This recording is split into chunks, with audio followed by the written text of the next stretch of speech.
कॉलेजच्या आठवणीत घेऊन जाणारं हे super tasty, super crispy veg cheese toast sandwich बनवण्यासाठी सर्वात पहिल्यांदा यासाठी लागणारी चटपटीत अशी ग्रीन चटणी बनवून घेऊया. तर मिक्सरच्या भांड्यामध्ये 1 फुल्ल कप कोथिंबीर, 1/4 कप पुदिन्याची पाने, 2 हिरव्या मिरच्या, अर्धा इंच आल्याचे तुकडे, 4 लसूण पाकळ्या, अर्ध्या लिंबूचा रस आणि 1 ब्रेडची स्लाइस ॲड केली. त्याचबरोबर चटणी हिरवीगार दिसावी यासाठी 2 आईस क्यूब, 1 चमचा चाट मसाला, चवीनुसार मीठ घालून हे बारीक वाटून घेतलं आणि मस्त अशी चटपटीत दाटसर चटणी बनवून तयार झाली. त्यानंतर 2 मीडियम साईजचे गाजर किसणीवरती किसून घेतले, 2 छोट्या काकड्या, 1 टोमॅटो, 1 कांदा आणि 1 शिमला मिरची बारीक आकारामध्ये कट करून घेतलं. आता या सर्व भाज्या एका बाउलमध्ये घेतल्या आणि यामध्ये अर्धा चमचा काळी मिरी पावडर, 1 चमचा चाट मसाला, भाजलेले जिऱ्याची पूड आणि आपण बनवून घेतलेल्या चटणीतील अर्धी चटणी ऍड केली. तसेच 1 वाटी चीज आणि अर्धी वाटी मायोनीज ऍड केलं. चीज आणि मायोनीज तुमच्या आवडीप्रमाणे कमी जास्त करू शकता.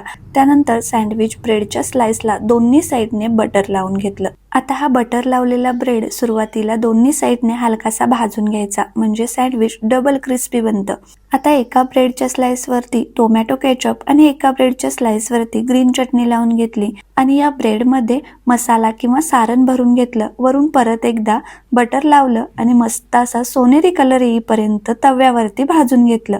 आणि हे आपलं super tasty, super crispy veg cheese toast sandwich बनून तयार झालं. चला तर अशाच परफेक्ट प्रमाणातील परफेक्ट रेसिपी पाहण्यासाठी सत्याज रेसिपी मराठी या यूट्यूब चॅनलला भेट द्या आणि सबस्क्राईब करायलाही विसरू नका. Thank you, bye bye.